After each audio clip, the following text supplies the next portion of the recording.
چند دنوں پہلے خودکشیوں کا دن منایا گیا ہے. سوری ٹو سے ہمارے یہاں پہ بھی پچھلے دنوں ایک حادثہ ہوا. سب یعنی جو بھی معاملات چھوٹی عمر کے لڑکے لڑکیاں یہ محبت میں خودکشی کر لیتے ہیں. کیا فرماتے ہیں آپ, کیا نصیحت کریں گے؟ اصل میں خودکشی کا جو دن منایا گیا نا وہ یوں نہیں کہ اس کی فضیلت میں منایا گیا, وہ یوں ہے کہ ایک بری چیز ہے, اسے بچنا اویئرنیس دینے کے لیے, جیسے ٹی بی کا دن منایا جاتا ہے, کینسر کا دن منایا جاتا ہے, تو یہ اویئرنیس کے اعتبار سے ہے کہ خودکشیوں کے بارے میں اویئرنیس دی جائے. ٹھیک ہے. دیکھیں خودکشی جو ہے وہ اسلام کے اندر حرام ہے. ٹھیک ہے. ریزن خواہ کوئی بھی ہو, الاطلاق جو ہے وہ حرام ہے. جو علمی اعتبار سے صورتیں ہیں ان کو میں ذکر نہیں کروں گا, ایک عوامی اعتبار سے جو جملہ ہے وہ یہی ہے کہ خودکشی اسلام کے اندر حرام ہے, اور اس کی سخت وعیدیں قرآن اور حدیث کے اندر موجود. قرآن پاک کے اندر تو واضح طور پہ فرمایا گیا وَلَا تُلْقُوا بِأَيْدِيكُمْ إِلَى التَّهْلُكَةِ, اپنے ہاتھوں خود کو ہلاکت میں نہ ڈالو.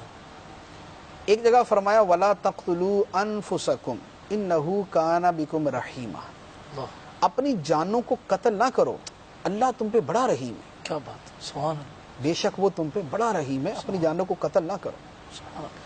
اچھا یہ تو ہے مطلقاً. اب حدیث مبارک کے اندر جو اس کی وعید ہے وہ بہت ساری وعیدیں ہیں. اس میں ایک وعید جو ہے وہ تو بڑی معروف ہے, امیر اہل سنت کا ایک رسالہ بھی ہے اس پہ, اس پہ مدنی مذاکرہ بھی ہے, اس پہ شاید بیان بھی ہے, اس پہ کافی ہم یعنی دعوت اسلامی کے ماحول کے اندر اس میں لٹریچر موجود ہے. فرمایا کہ جو جس طرح خودکشی کرے گا وہ قیامت تک اسی طرح کے عذاب کے اندر مبتلا رہے گا. یعنی جو جس نے زہر کھا کے خودکشی کی, صحیح, اب وہ قیامت تک جو اسے قبر میں عذاب ہے وہ زہر کھانے کا ساتھ ہی اس کو وہ ہوتا رہے گا. اور جس نے مثال کے طور پہ اپنے آپ کو پہاڑ سے گرا کر خودکشی کی, اس کے ساتھ وہی عذاب جو ہے وہ دہرایا جاتا رہے گا. تو یہ بڑی شدید وعید ہے. اب یہ ہے کہ ہمارے ہاں جو خودکشیاں ہوتی ہیں یہ ایک پورا ٹاپک ہے اصل میں خودکشی کے اوپر, تو نفسیاتی اعتبار سے, قرآن کے اعتبار سے, حدیث کے اعتبار سے اس پہ انشاءاللہ کبھی موقع ملا تو ڈیٹیل کے ساتھ کلام کروں گا.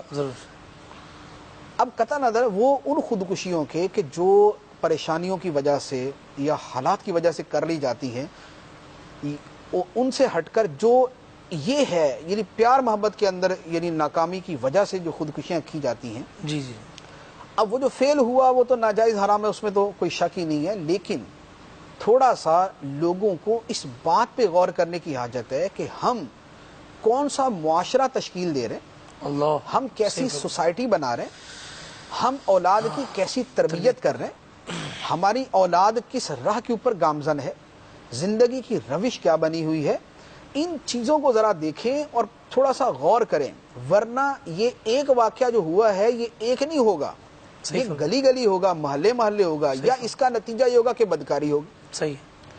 جب آپ ایک چھوٹی عمر کے لڑکے لڑکی کو موبائل دے دیں گے اور چیک اینڈ بیلنس اس کے اوپر کوئی نہیں ہوگا, جب اسے نیٹ کی سہولت فراہم کر دیں گے, جب اسے فیس بک کی جو ہے وہ فیسلٹی جو ہے نا اسے دے دیں گے, جب بازاروں میں اس کو جناب آزادی سے جانے کی اجازت ہوگی, جب شادی کی تقریبات میں خود اسے پورے محلے کے سامنے نچائیں گے یا کزنز کے سامنے یا رشتہ داروں کے سامنے اس کو نچائیں گے, جب پوری رات ڈھول اور ڈھولکی کی تھاپ کے اوپر رقص کروائیں گے اور گانے گوائیں گے, جب اس سے جو ہے وہ گھر کے اندر وہ موسیقی سنتا ہے, فلمیں دیکھتا ہے, ڈرامے دیکھتا ہے, جب یہ سارے کام کریں گے, اور ان سب سے آگے یہ کہ جب اسے کو ایجوکیشن میں داخلہ دلوائیں گے جہاں لڑکا اور لڑکی دونوں اکٹھے پڑھیں گے, اکٹھے رہیں گے, 5 سال 10 سال جہاں پر اکٹھے گزاریں گے, اس کے بعد یہی نتیجہ نکلے گا.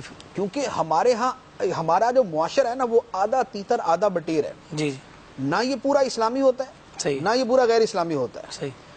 جو معاملات کچھ غیرت سے متعلق ہیں اس میں کسی حد پہ جا کے بہت ساروں کی غیرت جاگ جاتی ہے. جی, اور جو ذرا اس سے نچلے والے معاملات ہیں اس میں پھر دوسری وصف جاگا ہوا ہوتا ہے, وہاں دوسرا سارا کچھ ہونے دیتے ہیں. چلو چلنے دو, چلنے. یا تو مغربی معاشرے کے پیچھے پھر ٹوٹلی اجازت دے دو کہ بھئی کرو جو بھی کرنا, پھر اللہ ہی حساب لے گا. صحیح. یعنی یا تو پھر یوں ان کی اجازت ہو, اور یہ عقلاً شرعاً اخلاقاً عرفاً معاشرتاً یعنی کسی بھی اعتبار سے درست نہیں. وہاں والے یا یہ ہے کہ سارا کچھ کرنے دے, یعنی آپ بولیں کہ ہانڈی کے یعنی چولہے کے اوپر ہنڈیا رکھ دیں, آگ جلا دیں, لیکن دودھ کو ابل کے باہر نہیں آنا چاہیے, ہنڈیا کو جلنا نہیں چاہیے, چیز کو گرم نہیں ہونا چاہیے, ہاں یہ ہے کہ پڑی رہے گی چولہے کے اوپر، آگ ہم جلا کے رکھیں گے. جب جذبات کی آگ بھڑکنے دیں گے موبائل کے ذریعے، نیٹ کے ذریعے، ٹی وی کے ذریعے، فلموں کے ذریعے، گانوں کے ذریعے، لڑکے لڑکیوں کے اختلاط کے ذریعے، اسکولوں کالجوں کے اندر اکٹھی مشترکہ تعلیم کے ذریعے، بازاروں میں جانے کے ذریعے، گانے سننے کے ذریعے، اب اس کے بعد اب چولہے پہ رکھ کے بولنے کہ اس کی ہنڈیاں نہیں ابلے، اللہ اللہ اللہ، اس کا دودھ نہیں ابلنا چاہیے، اس کے جذبات برانگیختہ نہیں ہونے چاہیے، اس کے جذبات بھڑکنے نہیں چاہیے، اس کو کسی سے محبت نہیں ہونی چاہیے. کیوں نہیں ہونی چاہیے؟ آپ نے تو خود موقع فراہم کیا اس کو کرنے کا، تو اب آگے بھی کرنے دو اس کو. اور اگر اگلا تمہیں تکلیف دیتا ہے اور اگلا مرحلہ تمہیں پسند نہیں ہے کہ نہیں جی شادی ہم اپنی برادری میں کریں گے اور اپنے گھر میں کریں گے اور یہ سارا کچھ کریں گے، تو پھر پہلے غیرت کھاؤ، صحیح بات. پھر پہلے اس کے اسباب روکنے کی کوشش کرو. تو یہ اچھا، پھر اس میں یعنی یہ جو واقعہ ہوا اس میں جو ابھی مجھے جملہ جو ابھی تک ہرٹ کرتا ہے، اس میں خودکشی کرنے والی دونوں آپس کے اندر کیا کہہ رہے ہیں کہ اگلے جنم میں ملیں گے. خودکشی کر کے یعنی خط میں لے کہہ رہے ہیں کہ اگلے جنم میں ملیں گے. یہ کہاں سے آیا؟ یہ تو کفر ہے، سیدھا سیدھا کفر. تو اب یہ انہوں نے جملے کہاں سے سیکھے؟ یہ جملے کہاں سے سیکھے؟ مسجد سے سیکھے اگلے جنم میں ملیں گے؟ نہیں. یہ کوئی دینی چیزیں پڑھتے ہوئے سیکھے؟ نہیں. یا انہوں نے جو ہے وہ مذہبی ماحول سے سیکھے؟ نہیں. یہ جہاں سے سیکھے سب کو پتہ ہے کہاں سے سیکھے. صحیح بات. جب فلمیں دیکھیں گے اور جن کا یہ عقیدہ ہے، جب ان کے 100 مرتبہ یہ جملے سنیں گے تو پھر یہی ہوگا. صحیح فرمایا. تو لہٰذا صرف خود کشی پہ جو ہے نا وہ ماتم کرنے کی اور اس کے اوپر رونے دھونے کی جو ہے نا وہ ضرورت کم ہے. اس سے زیادہ یہ ہے کہ پہلے وہ چیزیں جو اس انتہا تک پہنچا دیتی ہیں ان کے اوپر غور کرنا چاہیے. اس پہ نہیں غور کریں گے تو پھر صرف جناب گھوڑے کی دم پکڑ کے بولیں گے گھوڑا رک جائے، پھر گھوڑا رکنے والا نہیں.